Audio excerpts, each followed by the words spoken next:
sing along with it. Maybe hum along.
Namo, Namo, which means I bow to or I give reverence to the divine essence within me, the Christ within, we would say, in unity.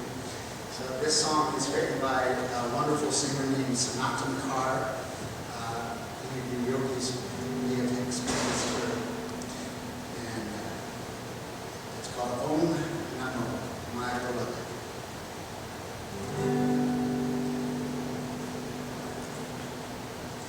The rain is falling down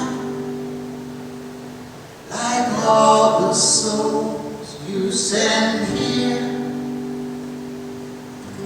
coming to the earth to find healing. Mother Earth takes in the rain like your heart takes my voice. Let us free each other with our prayers, with our voice. Oh, my beloved, kindness of the heart, breath of life, I bow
looking in the mirror. I love you, sweetie God. Oh, my beloved,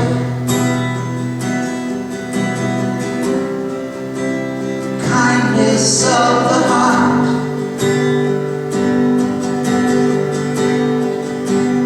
breath of life, I vow to you, divine teacher, beloved friend, I vow to you again and again.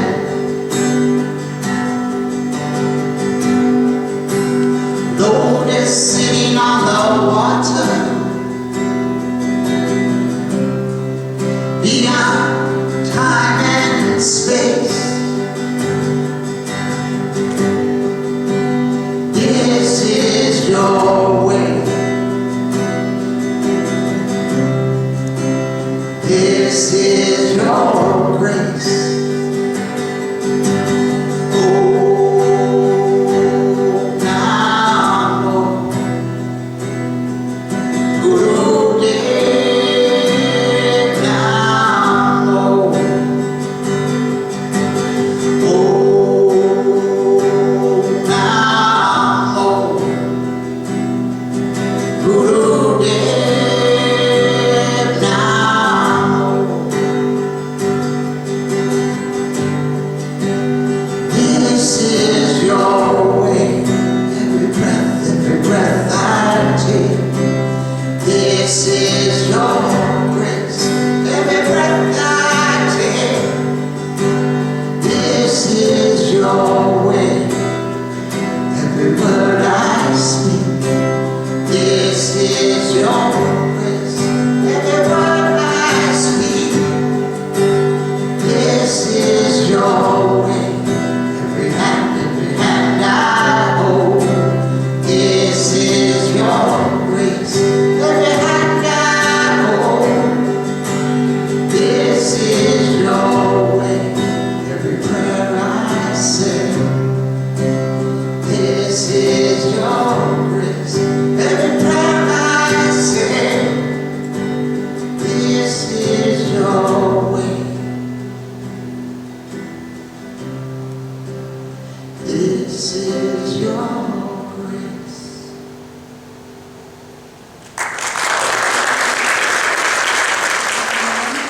Thank you, Bodhi, Reverend Bodhi.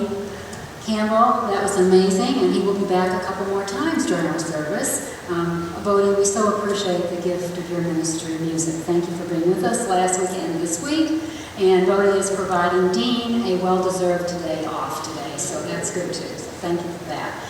So I do want to just give a heartfelt welcome to everyone in the sanctuary and those of you who are watching from home. We are so grateful that you are here with us today. I especially want to thank our greeters and ushers who have just done an amazing job since we opened in mid-June to keep everyone 6 foot apart and safe. Not everyone's here today, but those of you who are here, would you stand and be recognized? You all deserve a lot of credit. Come on, don't be shy. Mary, everybody.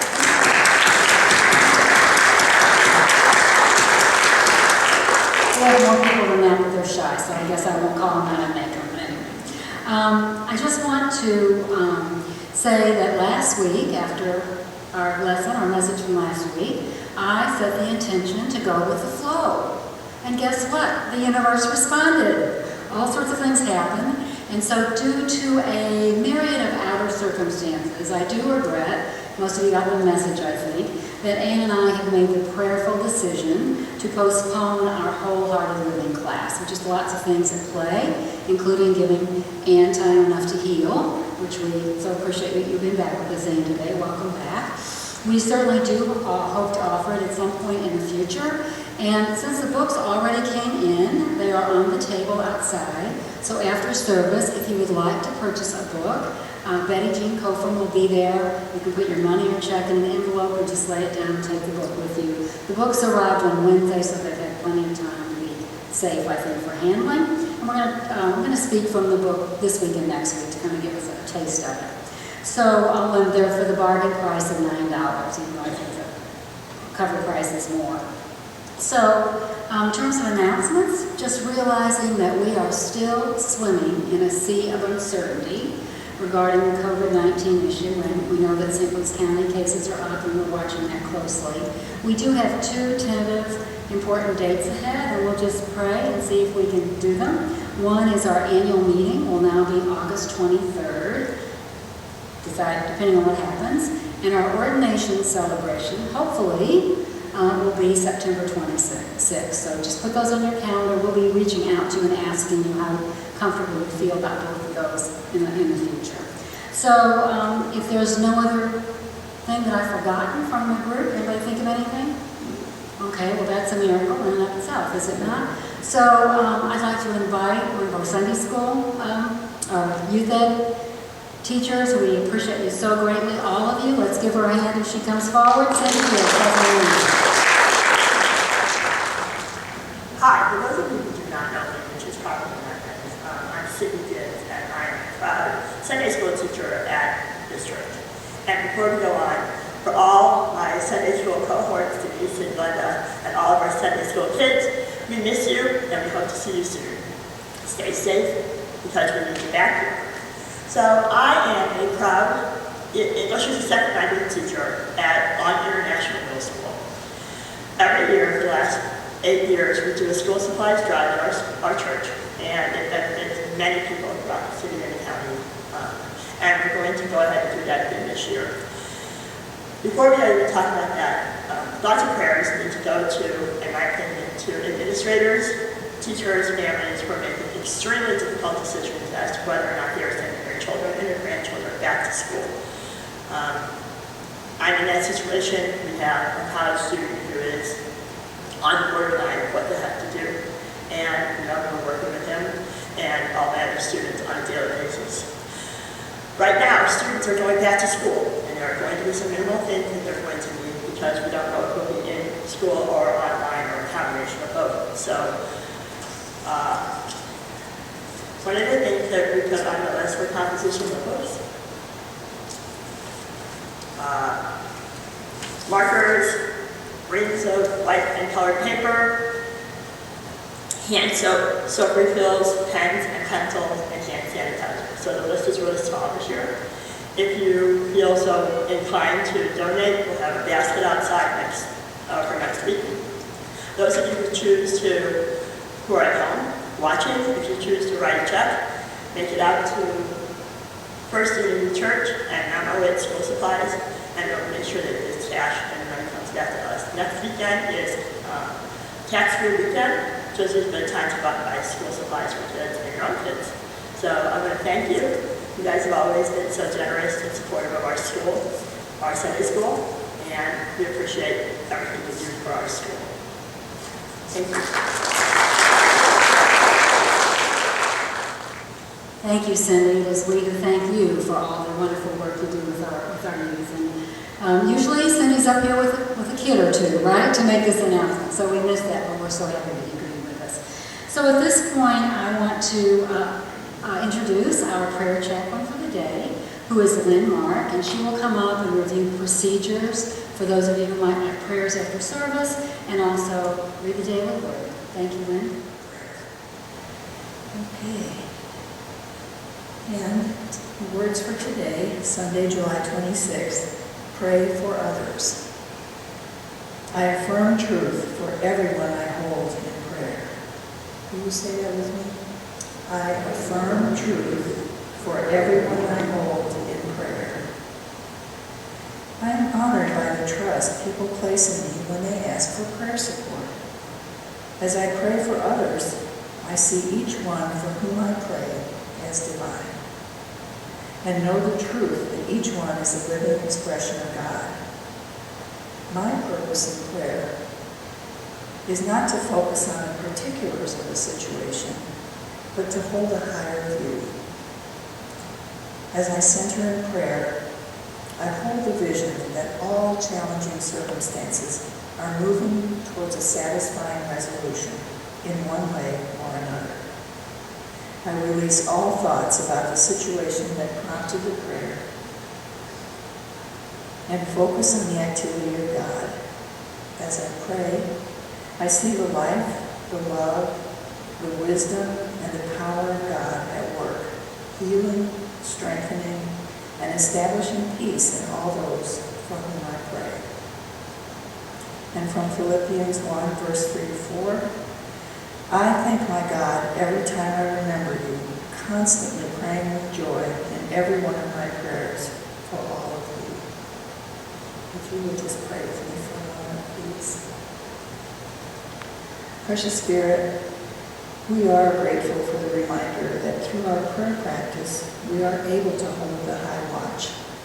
When we pray, we become a channel for God's love and compassion.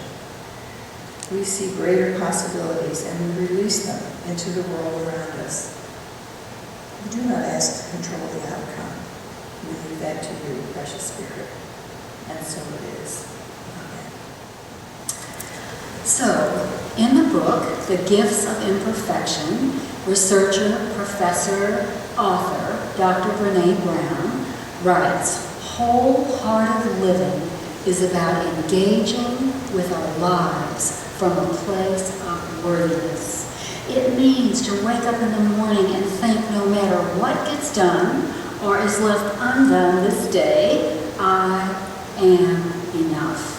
It's going to bed at night thinking, yes, in my human skin, I can be imperfect, vulnerable, and sometimes afraid, but that doesn't change the truth about who I am. Wholehearted living is not a one-time choice, obviously. It's a process, a journey. And before we embark on any journey, we have to think about what we need to bring along, right?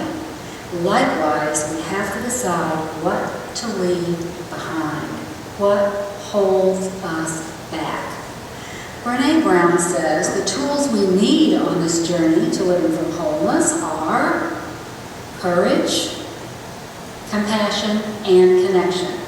Admitting that these sound like really lofty goals and ideals, she writes, we can talk about courage, compassion, and connection until we sound like a greeting card store. But unless we talk about what gets in the way of us putting them into practice, we will never change. Never, ever. Theologian Mary Daly writes, courage is a habit. You develop it by engaging in courageous acts. It's like learning to swim by swimming. You learn courage by couraging. And Brown adds, this is also true of compassion and connection. Practice is the key. I remember well one of my aunts, whose only son was, let's just say, a bit overprotected by my aunt. And many times I heard her say to him, now JD, it's very important for a boy to learn how to swim.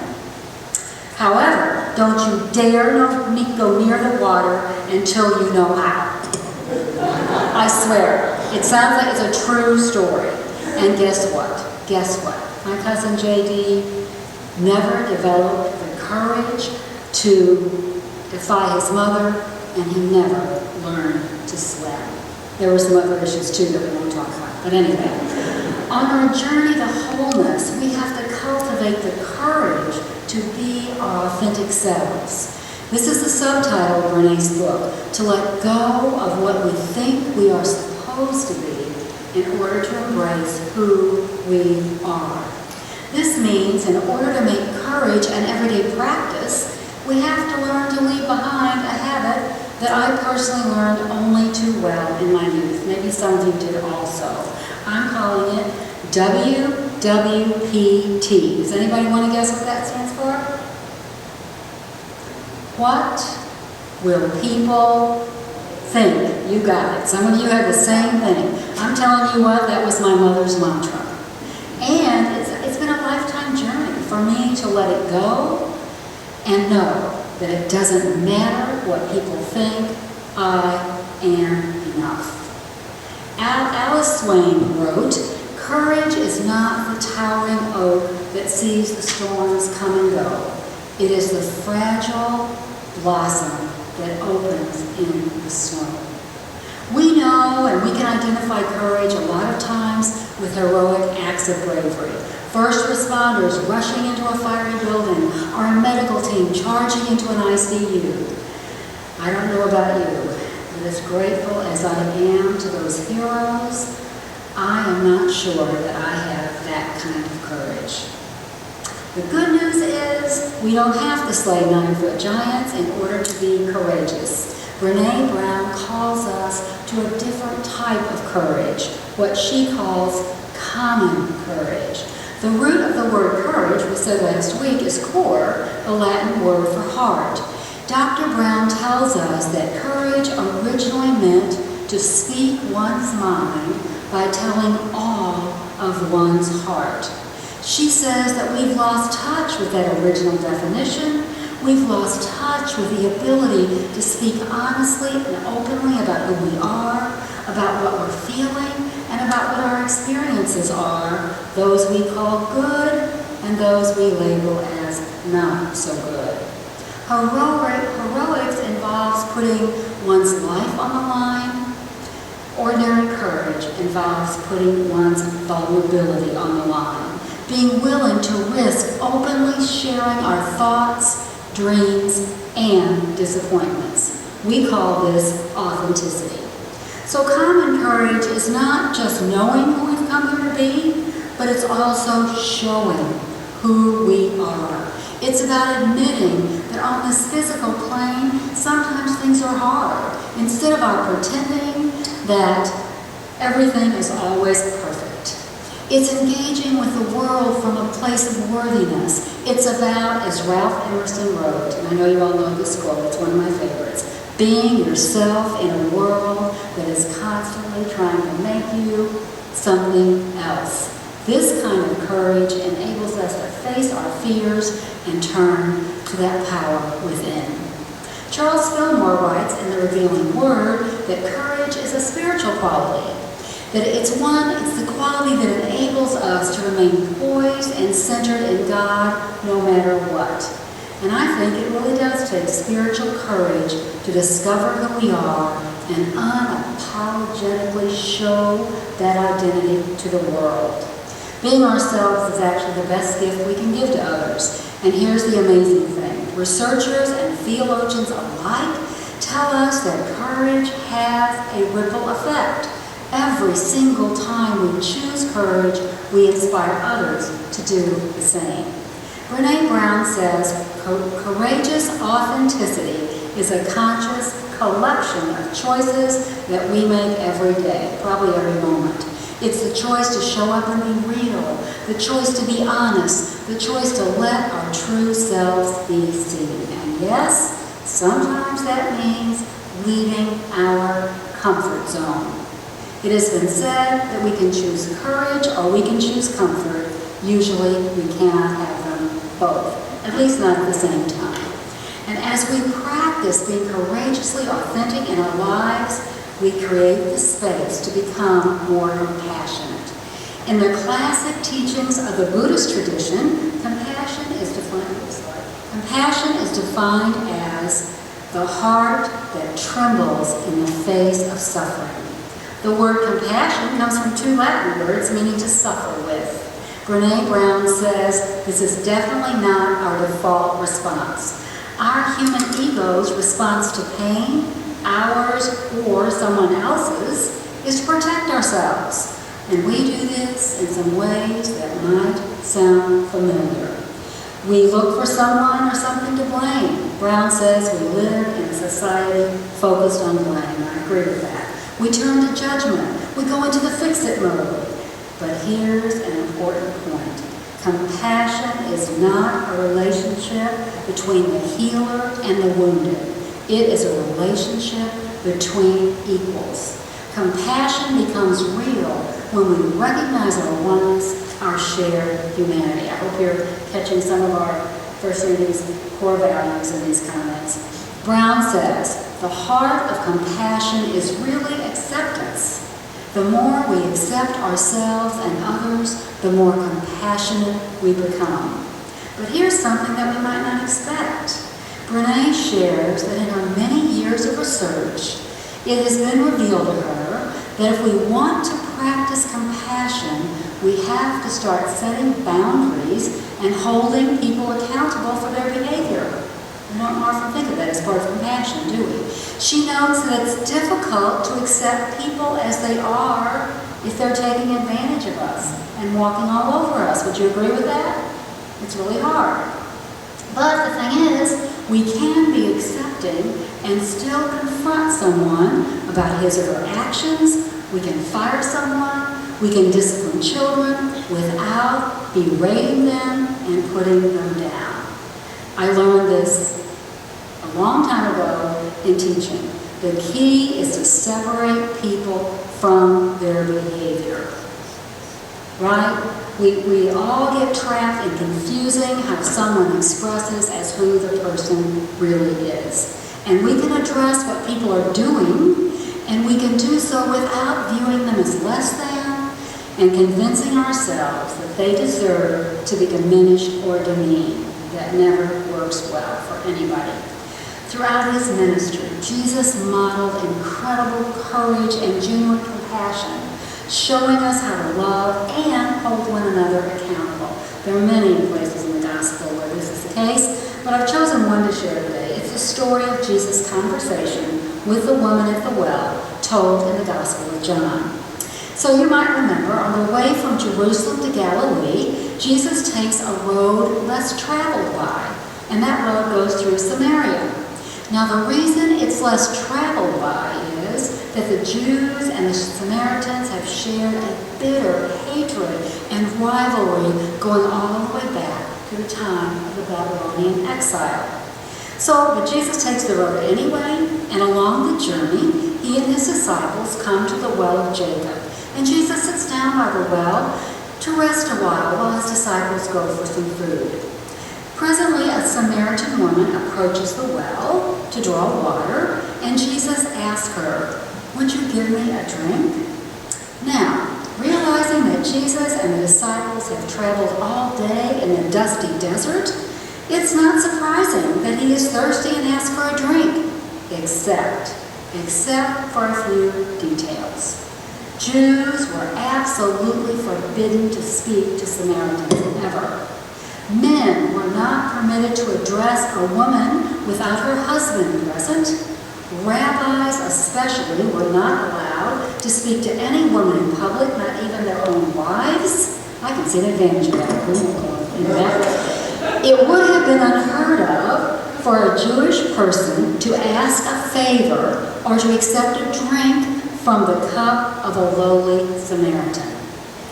Jesus, modeling absolute acceptance, breaks all these religious and cultural rules by talking to the woman, and his conversation with her is one of the longest conversations in the gospel. He tells her that if she only knew the gift of God, she would ask him for a drink and would receive living water, never to thirst again. Jesus suggests that she go back and get her husband and bring him back to the well. And she replies, "I have no husband." Now here's where Jesus holds her accountable. He says, "You are right to say that you have no husband. In fact, you have had 5 husbands, and the man with whom you are living now is not your husband." Tell it like it is, Jesus, right? The fact is, she says back to him, that is absolutely true. Now notice Jesus makes no demands. He doesn't ask her to leave the man with whom she's living. He simply empowers her with the truth of her being. Bible scholar Reverend Ed Townley says, what Jesus sees in the Samaritan woman is not an outcast or a sinner, but the Christ looking for expression. He realizes that she is spiritually starved, living under limitations posed by religious authorities, that say God can only be worshipped at the temple in Jerusalem. And guess what? As a Samaritan and a woman to boot, she has 2 strikes against her. She is not allowed even to set foot on the temple grounds. Jesus assures her during this conversation that God is spirit everywhere present, and that she is worthy and able to have God's presence flow through her wherever she is. She doesn't have to be at the temple. In the end, liberated, she returns to her people and shares Jesus' message with him. She actually becomes a disciple to his teachings. Now, we're not told in the story whether she makes any personal life changes, but Jesus seems to have faith that with her awareness of the indwelling Spirit, she will make different choices. And Jesus shows us how we can lovingly hold others accountable without shame, blame, and self-righteous anger. And I believe he also leads us here to ask ourselves, who are the Samaritans in my life? Who are those to whom I will not even engage in a conversation? Jesus gives us a beautiful example about compassion being acceptance, accountability, and empowerment. And the courageous and compassionate Jesus creates a powerful connection with the Samaritan woman.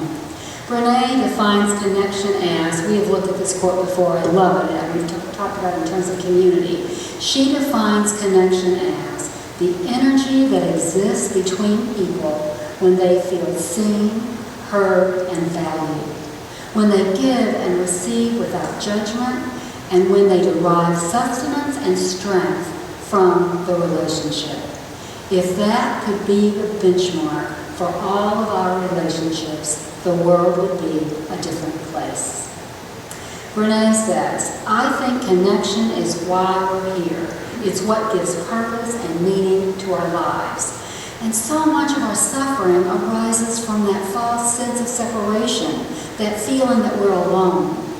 Every day, every single day, there are countless opportunities for us to fully see, hear, and value others.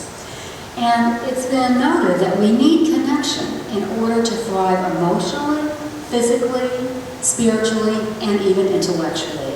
Neurologists confirm that even our most routine personal encounters act as regulators in our brains, priming our emotions for better or for worse. Our innate need for connection makes the consequences of disconnection much more real and dangerous. Haven't we all discovered that the last few months during our social isolation? Oh, sure, we've done the best we can with FaceTiming and Zoom gatherings, but it's really not the same. Our 6-year-old grandson was over last week standing in the driveway, of course, not coming in the house, and I asked him what kind of mask I could order for him. I was ordering some new masks, and he said to me, I want a see-through mask so people can see me smile. Out of the mouths of babes, right? And maybe this COVID-19 ordeal has taught us one thing we need to leave behind is what Brene Brown calls the myth of self-sufficiency. Too often, we are more than willing to reach out and give a helping hand to others, but we are reluctant to reach out for help ourselves. It's like we have this, consider humankind to be divided into 2 groups, those who need help and those who don't need help. And the reality is we all need both. Before we can give with an open heart, we must receive with an open heart. And honestly, I'm just going to say, I think this is especially an issue for those of us in Unity and New Thought. We think we're supposed to go around proclaiming all the time, it's all good, it's all good. Of course it's all good in the absolute realm, but in this physical realm we can face challenges. I had a phone call from an out-of-state colleague this week who said to me, I need to talk. I know I'm supposed to have better consciousness, but I'm getting really depressed about this virus and I'm terrified for my daughter. Her daughter is a nurse in one of the ICU units in Houston. The thing thing is, when we feel like that, and in our human skins, sometimes we all feel like that, we need to be able to reach out to one another for support. And when we do, we are looking for empathy, not sympathy. Hopefully, we're going to let Brene Brown show us the difference between these diametrically opposite responses.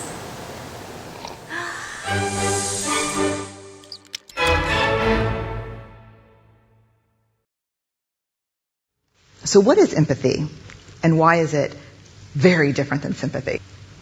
Empathy fuels connection. Sympathy drives disconnection. Empathy, it's very interesting. Teresa Wiseman is a nursing scholar who studied professions, very diverse professions where empathy is relevant, and came up with 4 qualities of empathy. Perspective taking, the ability to take the perspective of another person or recognize their perspective as their truth. Staying out of judgment, not easy when you enjoy it as much as most of us do. Recognizing emotion in other people and then communicating that. Empathy is feeling with people. And to me, I always think of empathy as this kind of sacred space when someone's kind of in a deep hole and they shout out from the bottom and they say, I'm stuck, it's dark, I'm overwhelmed. And then we look and we say, hey, you can climb down. I know what it's like down here, and you're not alone. Sympathy is, ooh, it's bad, no, you want a sandwich? Empathy is a choice, and it's a vulnerable choice, because in order to connect with you, I have to connect with something in myself that knows that feeling. Rarely, if ever, does an empathic response begin with at least. And we do it all the time. Because you know what? Someone just shared something with us that's incredibly painful, and we're trying to silver lining it. I don't think that's a verb, but I'm using it as one. We're trying to put the silver lining around it. So, I had a miscarriage. Oh, at least you know you can get pregnant. I think my marriage is falling apart. At least you have a marriage. John's getting kicked out of school. At least Sarah is an A student. But one of the things we do sometimes in the face of very difficult conversations is we try to make things better. If I share something with you that's very difficult, I'd rather you say, I don't even know what to say right now, I'm just so glad you told me. Because the truth is, rarely can a response make something better. What makes something better is connection.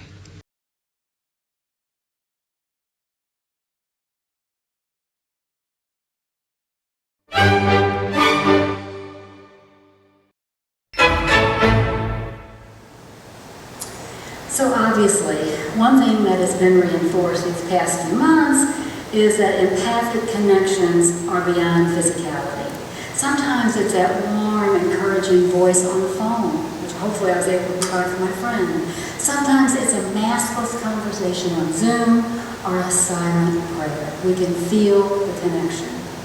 Courage, compassion, and connection are multifaceted. Empathy, that ability to take the perspective of someone else and feel the emotions of someone else, is certainly the foundation for compassion. But compassion can also be about taking some action to alleviate the suffering of others. You may remember from our study of the Book of Joy, Dalai Lama defined compassion as love in action. So if he says, I love this little story, if we see someone who's been crushed by a rock, the goal is not to get under the rock and suffer with the person.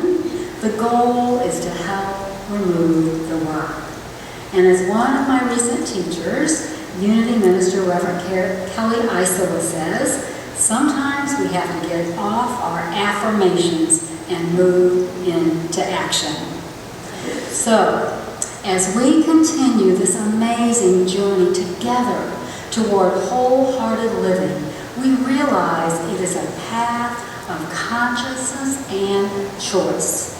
With the willingness to practice the courage to be ourselves, to show compassion to ourselves and others, especially during times of challenge, to set the intention to connect with our wholeness and to one another, we can bring peace, joy, and harmony to ourselves, our spiritual community, and to our temporarily disconnected world. And so it is.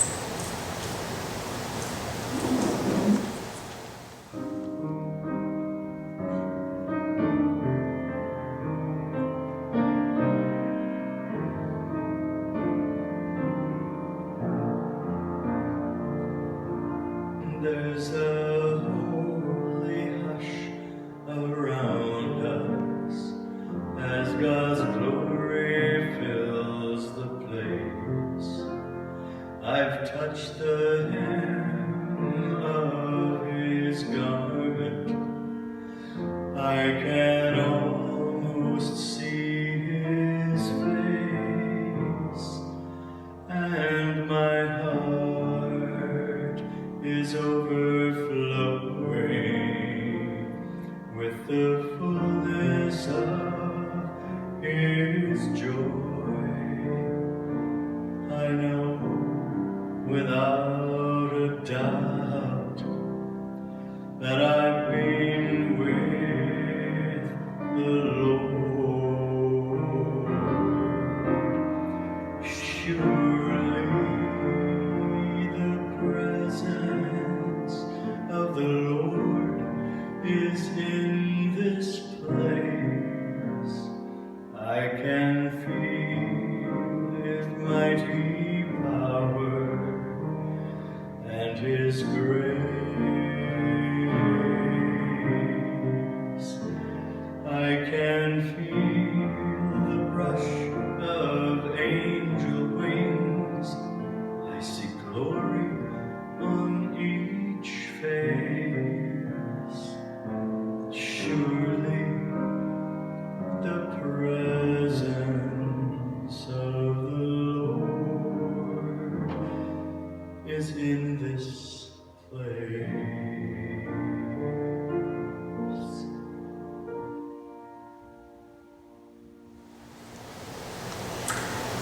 And so now, I invite you to take a moment to close your outer eyes, become relaxed in your seat, just feeling it support you, and take that deep, healing breath, breathing into that inner place of pure peace, pure divine love. Take another breath, and as you exhale, release any physical tension in your mind or body. Right here, right now. All you have to do is to be.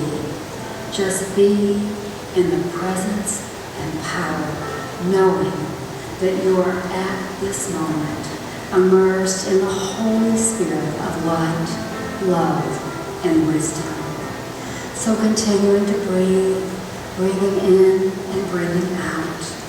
Feel your oneness with God and all humankind, and consider the compelling question: how can I let go of who others think I am and embrace who I am? So many voices in society, and maybe among our own family and friends, telling us that we are less than, not enough, not able, not worthy.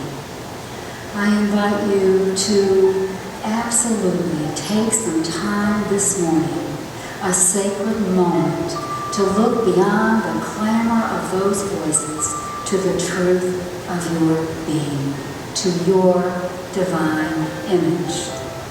As Paul said, now we see in a mirror darkly, but soon we will see face to face. Now I know only in part, then I will be fully known. Beyond what you see in only human consciousness, there is so much more. Beyond the flesh, beyond the self-doubt, beyond the seeming limitations of relationship and environment, there's a wholeness, an I amness that is your true identity.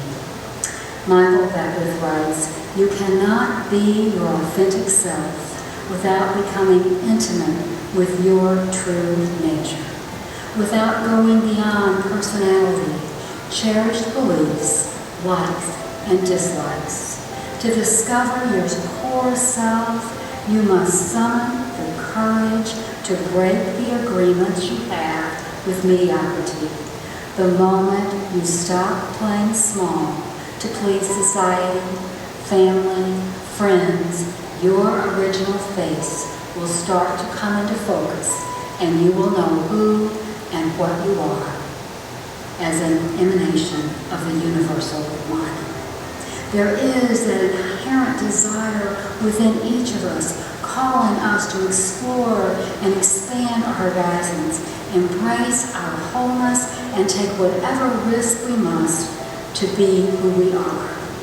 You are courage. You are compassion. You are connection. You are here to be all that you can imagine God to be. So in this sacred moment, take some time just to go into the silence, to know and show your true self, to ask what you need to do to know and show your true self to the world. Where do you need to express more compassion, to be with others in their suffering? Is there a way that you can be love in action? Contemplate this for a few moments in your own soul now, in the silence.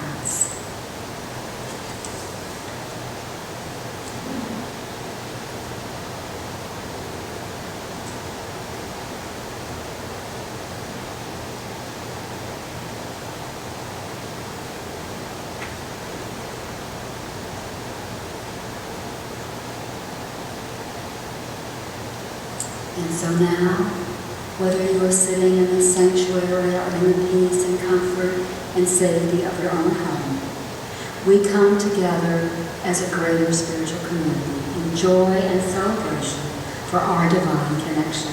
We are so grateful to be one in spirit, and so it is, and so we joyously allow it to be. And we say, Amen.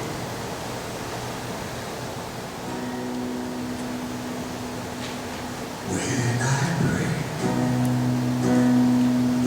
I feel my heart go deeper, my heart go deeper into my God. When I pray, I feel my heart go deeper, my heart go deeper into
Let's give one more hand to Reverend Bodhi. Yes, Brother Campbell. Thank you so much. Thank you so much for sharing your gifts and your talent and your presence with us. It's so good to have you. It's great. So now we come to that time in our service where we pause, reflect, and give thanks for our many blessings. And I just want to take a moment to thank all of you who have given so generously of your time, your talents, your prayers, your notes of encouragement, and your love offerings for these last months. You are an amazing spiritual community, and I value every single one of you so much. We know and affirm that we are one with divine source and each other. And so we do join me, please, in our unique blessing of our gifts. Divine love flowing through me blesses and multiplies all that I have, all that I give, and all that I receive. Thank you, God. And so till next week, thank you for being with us. We look forward to seeing you here in our sanctuary or online, on our Facebook page, our website, our YouTube channel. And in oneness, know that we are holding everyone in prayer. If you'd like to pray with the prayer chaplain, please remain in your seats. Have a great week. Thank you. This song is called Perfect. I love what we tell our children every Sunday, that you are a perfect child of God and we love you just the way you are. And yet, there's a line that says, yes, God loves us just the way we are, but too much to keep us that way.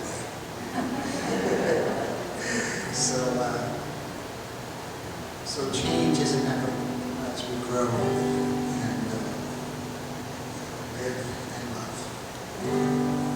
The song's written by Jamie Lula, a wonderful new thought teacher and musician.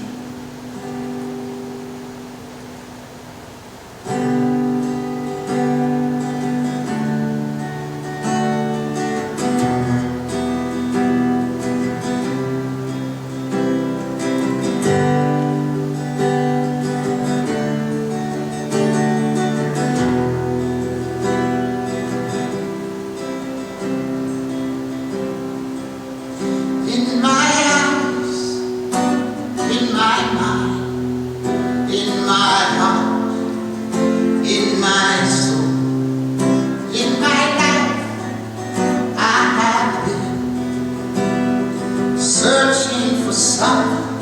You were my dream. You're perfect, you're gold, you're light, your love, you're perfect, you're gold, your light, your love. When I breathe, when I swallow and caress, I feel. When I listen, I hear the most beautiful music out of nowhere. You're perfect, you're golden, you're light, your love. You're perfect, you're golden, your light, my love.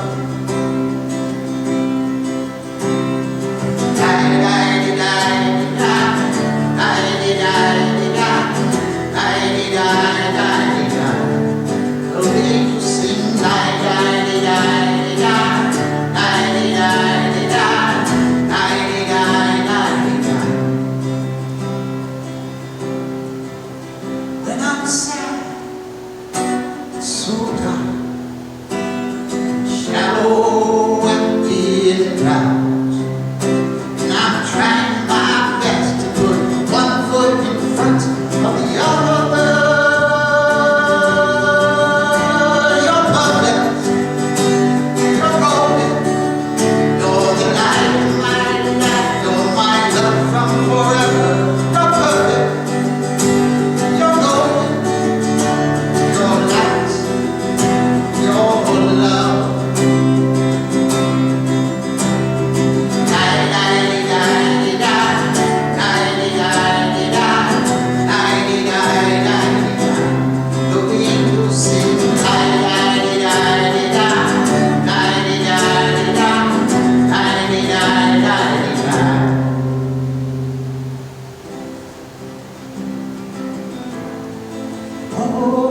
always there.